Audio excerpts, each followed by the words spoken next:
নমস্কার বন্ধুরা, আমার ছোট ইউটিউব চ্যানেলে তোমাদের সবাইকে স্বাগত। আশা করি সবাই ভালো আছো। বন্ধুরা, ইন্ডিয়ান নেভিতে অগ্নিবীর অ্যাপ্রেন্টিসশিপের ভর্তি হচ্ছে, ঠিক আছে। খুবই ছোট ছোট অক্ষরে দুই পার্ট করে দেখিয়ে দেবো।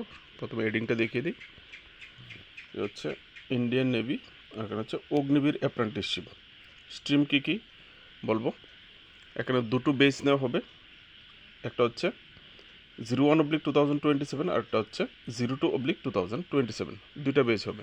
দুইটা বেস কীভাবে হবে, কারা কারা কোন বেসে অ্যাপ্লাই করবে বলে দেবো সব কিছু। এখানে দুটো পরীক্ষা হবে। একটা হবে এসএসসির সঙ্গে যুক্ত এন্ট্রেন্স টাইপ একটা পরীক্ষা হবে, এটা থেকে শর্ট লিস্টিং করে আরেকটা স্টেজ টুতে আরেকটা রিটেন এক্সাম হবে, ঠিক আছে। তো কে কোন বয়স থেকে কোন বয়স কোন বেসে অ্যাপ্লাই করবে, কী যোগ্যতা লাগছে, কীভাবে পরীক্ষাটা হবে, কীভাবে কাট অফ মার্ক রাখা হয়েছে, কোন স্টেট কীভাবে করা হবে, এখানে সব কিছু দেওয়া আছে, বেতনের স্ট্রাকচার থেকে শুরু করে। তো একটু ধৈর্য নিয়ে দেখে নেবে, তাহলে পুরো ডিটেলসটা এখানে পেয়ে যাবে। আর যারা নোটিফিকেশান পরে বুঝতে পারবে তারা তো কোনো অসুবিধা নেই, অফিসিয়াল ওয়েবসাইট থেকে দেখে নেবে। চলো এখান থেকে ডিটেলসগুলি দেখে নিই। দুই পার্ট করে দেখে নেবো, এক পার্ট করে। হচ্ছে প্রথম পার্টটা, অনলি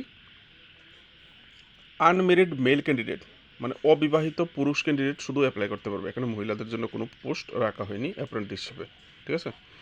দুটো বেস, প্রথম হচ্ছে কোয়ালিফিকেশান, তোমার এডুকেশনাল যে শিক্ষাগত যোগ্যতা তোমার, সেটা কী লাগবে। শিক্ষাগত যোগ্যতা মাধ্যমিক পাস হতে হবে প্রথমত, ফার্স্ট কোয়ালিফিকেশান, অ্যাভারেজ 50% মার্কের সঙ্গে, মানে 50% মার্কের সঙ্গে মাধ্যমিক পাস। তারপর এর সঙ্গে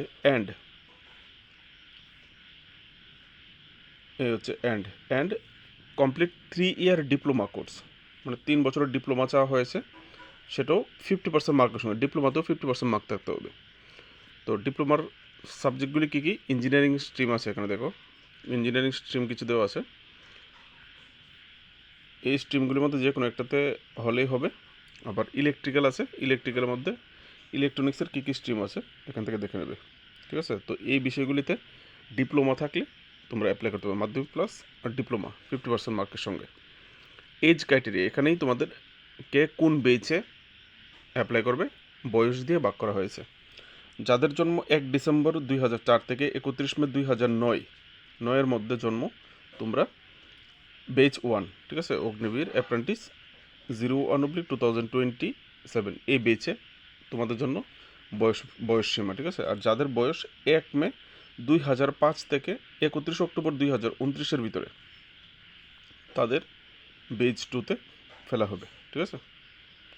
তো এখান থেকে আশা করি তোমরা বুঝতে পেরেছো বিষয়টা। তারপর ম্যারিচুয়াল স্ট্যাটাস, প্রথমেই তো বলা হয়েছে আনমেরিড হতে হবে, ঠিক আছে।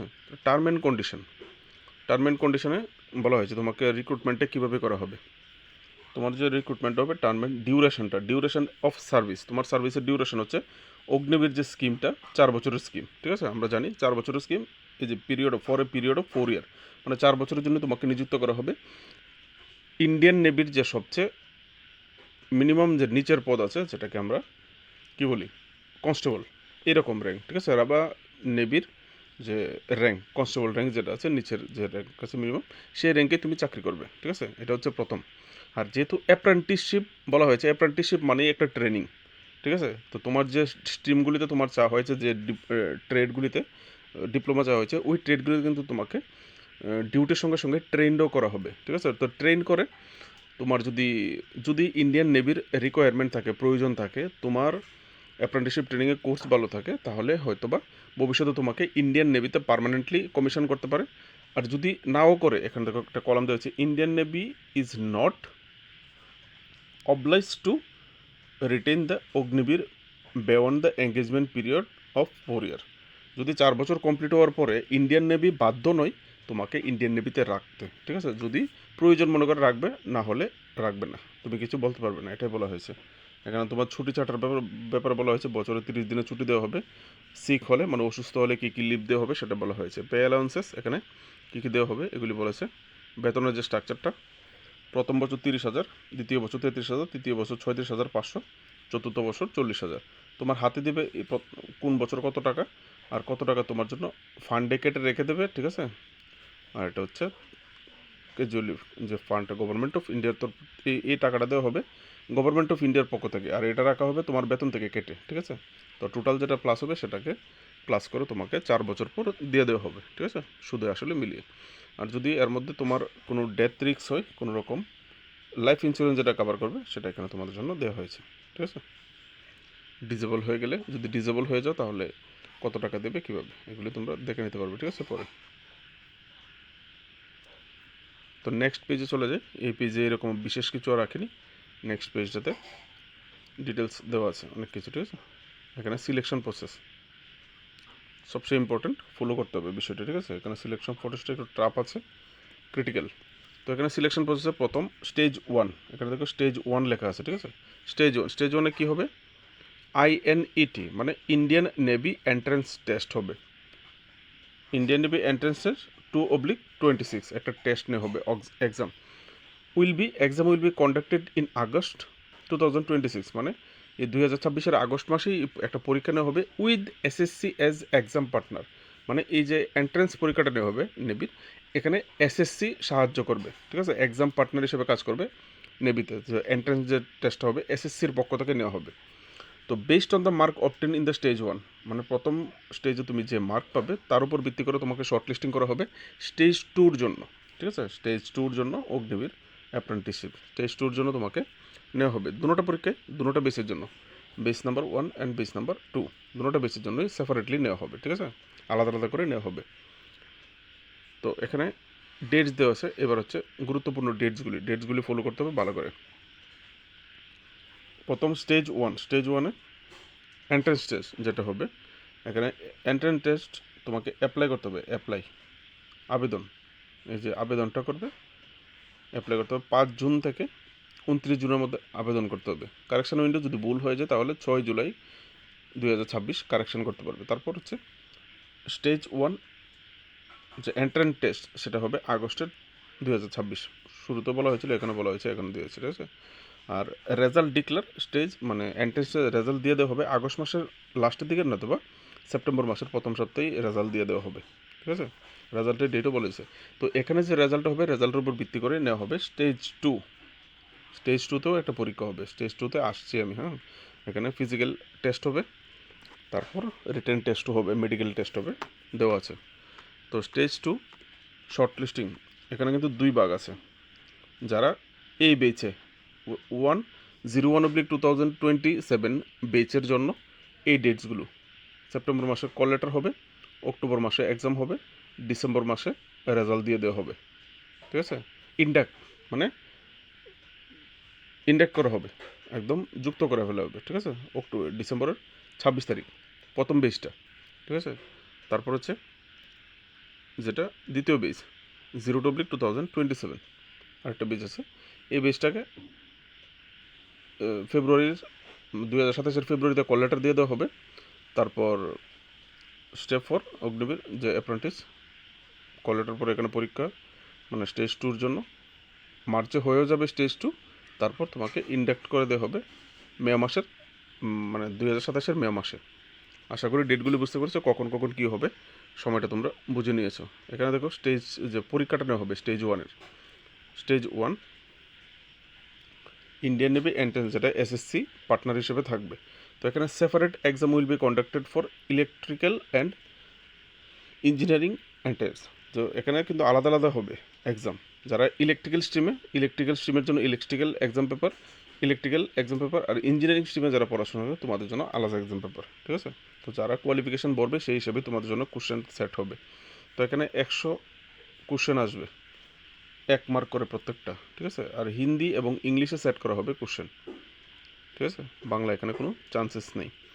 তো হয় হিন্দিতে তোমার পরীক্ষাটা দিতে হবে, না হলে ইংলিশে দিতে হবে। তারপর এখানে কী কী থাকছে, the question paper will be comprise 4 section, 4টা সেকশন থাকবে। সেকশনের মধ্যে ইংলিশ থাকবে, জেনারেল অ্যাওয়ারনেস থাকবে, সায়েন্স থাকবে, ম্যাথমেটিক্স থাকবে এবং ডিপ্লোমা। তুমি যে স্ট্রিমে ডিপ্লোমা করেছো সেই ডিপ্লোমা স্ট্রিম থেকে থাকবে, এটা হচ্ছে সিলেবাস। আর পরীক্ষার যে ডিউরেশন সেটা হচ্ছে 1 আওয়ার, উইল বি 1 আওয়ার, 1 ঘন্টা ডিউরেশনে থাকবে, ঠিক আছে। তো এখানে দেখো একটা কথা বলা হয়েছে, Indian navy reserve the right two determine the pass mark এখানে বলা হয়নি, ইন্ডিয়ান নেভির হাতে দায়িত্ব কোন স্টেটের জন্য, এখানে স্টেট ওয়াইজ মার্ক বেরি করবে, ঠিক আছে। কোন স্টেটে যেহেতু ভ্যাকেন্সি স্টেট ওয়াইজ আলাদা আলাদা, তো কোন স্টেটের কতটুকু কাট অফ মার্ক হবে এগুলিও কিন্তু আলাদা আলাদা করবে, স্টেট ওয়াইজ করবে, ঠিক আছে। তো এখানে দেখো নেগেটিভ মার্কিং থাকবে 0.25, মানে 4টা ভুল উত্তর হলে 1 মার্ক কাটা যাবে, একটা ভুল উত্তরের জন্য 0.25 মার্ক কাটা যাবে, ঠিক আছে। তো বুঝে সুঝে আনসার করবে। এখানে পরের কলমে আরও একটা কথা বলা হয়েছে 18.8, যেখানে পয়েন্টটা বলা হয়েছে দেখো, যদি কোনো কারণবশত এই যে স্টেজ 1 এক্সামটার কথা বলা হয়েছে এন্ট্রেন্স টেস্ট, যদি এই এন্ট্রেন্স টেস্টটা না নিতে পারে, কোনো কারণবশত না হয়, তাহলে তোমরা যে ডিপ্লোমা যে সার্টিফিকেট আছে, তোমরা যে ডিপ্লোমা করেছো, ডিপ্লোমা কোর্সের যে যত মার্কস পেয়েছো ওই মার্কসের উপর ভিত্তি করে তোমাদের শর্ট লিস্টিং করা হতে পারে, ঠিক আছে। তো এরকম চান্সেস খুবই কম এক্সাম হয়ে যাবে, যদি না হয় কোনো কারণবশত, তাহলে ডিপ্লোমার মার্কসের উপর ভিত্তি করে হবে। এখন হচ্ছে অ্যাপ্লিকেশন ফি 550 টাকা দিতে হবে, অ্যাপ্লিকেশন ফি একবারই, ঠিক আছে, স্টেজ 1, আর সঙ্গে জিএসটি 18%, ঠিক আছে। আর এটা অনলাইন দিতে পারবে টাকাটা, দেওয়া হয়েছে, দেখে নেবে। তারপর চলে যাচ্ছে স্টেজ 2। স্টেজ 2তে তোমাদের কী কী হবে দেখো, এখানে বলেছে ফিজিক্যাল এফিসিয়েন্সি টেস্ট পিইটি, তারপর রিটেন এক্সাম এবং রিক্রুটমেন্ট মেডিকেল যে ক্রাইটেরিয়া আছে সেগুলি হবে। এখানে বলা হয়েছে স্টেজ 1 যে রেজাল্টটা বের হবে, যে এন্ট্রেন্সে যে রেজাল্টটা হবে, রেজাল্টটা তুমি পাস করো বা ফেল করো, যেটাই করে থাকো না কেন, অ্যালং উইথ মার্ক স্কোর্ড, যে কত মার্ক পেয়েছো সেই মার্কের যে স্কোরটা আছে, by candidate shall be uploaded, তোমাকে প্রত্যেকটা ক্যান্ডিডেটকে আপলোড করতে হবে কোথায়, ক্যান্ডিডেট অনলাইন ড্যাশবোর্ড। অনলাইন ড্যাশবোর্ডটা কোথায় পাবে, এই যে ওয়েবসাইট দেওয়া আছে joinindiannavy.gov.in, এখানে গিয়ে যে ড্যাশবোর্ডে প্রত্যেকটা ক্যান্ডিডেট কত পেয়েছো স্টেজ 1-এ সেটা আপলোড করতে বলা হয়েছে, ঠিক আছে। এরপর দেখো যে শর্ট লিস্টিং কীভাবে করা হবে বলা হয়েছে, কাট অফ মার্ক শর্ট লিস্টিং কীভাবে করা হবে। এখানে প্রত্যেকের স্টেজ 1 দুটোটা বেসের জন্য, বেস 1 বেস 2 দুটোটা বেসকেই এই যে এক্সাম হবে স্টেজ 2-তে, প্রথম এক্সাম থেকে স্টেজ 2-তে নেওয়া হবে। আর এখানে বলেছে cut off mark shortlisting next stage selection process may be state to vary state to state, ঠিক আছে। প্রত্যেকটা স্টেটের জন্য ভেরি স্টেট টু স্টেট এখানে বলা হয়েছে, মানে প্রত্যেকটা স্টেটের জন্য আলাদা আলাদা মার্কস হতে পারে, কাট অফ মার্কস, ঠিক আছে, সব পুরো দেশের জন্য একরকম হবে না। তো এখানে vacancy have been allocated in the state wise manner, যেহেতু ভ্যাকেন্সিগুলি স্টেট ওয়াইজ বলা হয়েছে, তো সেহেতু কাট অফ মার্কসটাও স্টেট ওয়াইজই হবে। তারপর হচ্ছে physical efficiency test, point number 23, ঠিক আছে, নাম্বার 23। এখানে ফিজিক্যাল টেস্ট দেখো 1 কিলোমিটার 1.6 কিলোমিটার, মানে 1 কিলোমিটার 600 মিটার দূরত্ব হচ্ছে 6 মিনিট 30 সেকেন্ডে। উঠক বৈঠক দিতে হবে, স্কোয়াড যেটাকে বলে, উঠক বৈঠক 20টা দিতে হবে, পুশ আপ দিতে হবে 15টা, বুক ডাউন, আর ব্যান্ড নি সিট আপ দিতে হবে 15টা। এখানে হচ্ছে স্টেজ 2 এক্সাম, তারপর হচ্ছে স্টেজ 2 যে এক্সামটা হবে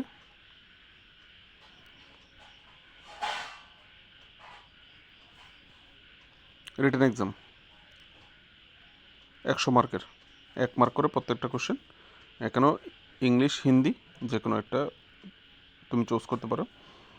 কোশ্চেনগুলো কম্প্রেস অফ, এখানেও same syllabus, general English general awareness, science mathematics and trade diploma, যে স্পেসিফিক ট্রেড, মানে তুমি যে ট্রেডে ডিপ্লোমা করেছো সেটা, ঠিক আছে, আলাদা আলাদা stream. Two separate exam will be conducted, engineering and electrical stream, যারা ইলেকট্রিক্যালের তোমাদের জন্য ইলেকট্রিক্যালের, আর যারা ইঞ্জিনিয়ারিং স্ট্রিম ইঞ্জিনিয়ারিংয়ের জন্য ইঞ্জিনিয়ারিংয়ের স্ট্রিম। এখানেও সেম 1 ঘন্টা ডিউরেশনের এক্সাম হবে। এখানেও সেম কথা বলা হয়েছে, ইন্ডিয়ান নেভির কাছে রাইট কাট অফ মার্ক কত করবে না করবে, ঠিক আছে। মেডিকেল স্ট্যান্ডার্ডের বিষয়টা এখান থেকে দেখে নেবে কী কী থাকছে। 14 মিনিট হয়েছে। এখানে চোখের যে পাওয়ার কত হতে হবে, ঠিক আছে, আইসাইট কত হতে হবে এগুলি এখান থেকে দেখে নেবে, মেডিকেল ডক্টর দিয়ে চেক করে নেবে, ঠিক আছে। ট্রেনিং অগ্নিবীর অ্যাপ্রেন্টিস, যারা প্রথম বেচ শুরু হয়ে যাবে 2026-এর ডিসেম্বরে, ঠিক আছে, আর দ্বিতীয় বেচ শুরু হয়ে যাবে 2027-এর মে মাসে, ডেটেও উপরে দেওয়া আছে। আর ট্রেনিংগুলি হবে INS Chilka, Indian navy ship চিল্কাতে হবে, ঠিক আছে, উড়িষ্যার যেটা উড়িষ্যা সেন্টার। এখানে নিচে একটা ইনস্ট্রাকশন দেওয়া হয়েছে, 32.2 নম্বরে তোমাদের যে অ্যাডমিট কার্ডটা তোমাদেরকে ডাউনলোড করতে হবে। Admit card, no call up letter cum admit card, মানে তোমাকে ডাকা যে হবে পরীক্ষার জন্য বা অ্যাডমিট কার্ড যেটা দেওয়া হবে will be send by post, send করা হবে। সরি ফ্রেন্ডস, নো শব্দটা ভুলে গিয়েছিলাম। নো, ঠিক আছে, মানে কোনো বাই পোস্টে কোনো কাগজ আসবে না, তোমাকে ডাউনলোড করতে হবে বলা হয়েছে। ঠিক আছে, এখান থেকে এই যে ডাউনলোড করতে হবে বলা হয়েছে, তো ডাউনলোড করে নেবে। আর অ্যাপ্লাইটা কীভাবে করবে, যে ওয়েবসাইটের কথা বলা হয়েছে, আবেদনের যে প্রক্রিয়াটা এখান থেকে দেখে নেব। 33 নম্বর পয়েন্টে হাউ টু অ্যাপ্লাই বলা হয়েছে। হাউ টু অ্যাপ্লাই বলা হয়েছে যে অগ্নিবীরের ওয়েবসাইট আছে joinindiannavy.gov.in, ওয়েবসাইটের মাধ্যমে 5 জুন থেকে 26 জুনের মধ্যে অ্যাপ্লাই করতে হবে। ঠিক আছে, এখানে ওয়েবসাইটে গেলে রেজিস্টার অপশান আসবে, রেজিস্টার অপশানে গিয়ে রেজিস্টার অ্যাজ ABR অ্যাপ্রেন্টিস, তারপর online registration is successful, click log in করে অ্যাপ্লাই করতে হবে। ঠিক আছে, এই হচ্ছে প্রক্রিয়া। তো মোটামুটি যা প্রয়োজন ছিল আমি তোমাদেরকে প্রোভাইড করে দিয়েছি। এরপরও যদি কারো কিছু জানতে চাও অবশ্যই কমেন্ট সেকশনে জানাবে। আর ভিডিও ভালো লাগলে প্লিজ একটা লাইক করে যেও, যদি পারো একটু নিজেদের আত্মীয় স্বজনের সঙ্গে শেয়ার করে দিও। আর যেহেতু ছোটো চ্যানেল, নতুন চ্যানেল, আগামী দিনে অনেক রকমের job notification, West Bengal current affairs, national international current affairs, আরও competitive exam related, notes related video আসবে। ঠিক আছে, তো সাবস্ক্রাইব করে রাখবে, তোমাদেরই কাজে আসবে। ভালো থাকবে, সবার জন্য শুভকামনা, বেস্ট অফ লাক।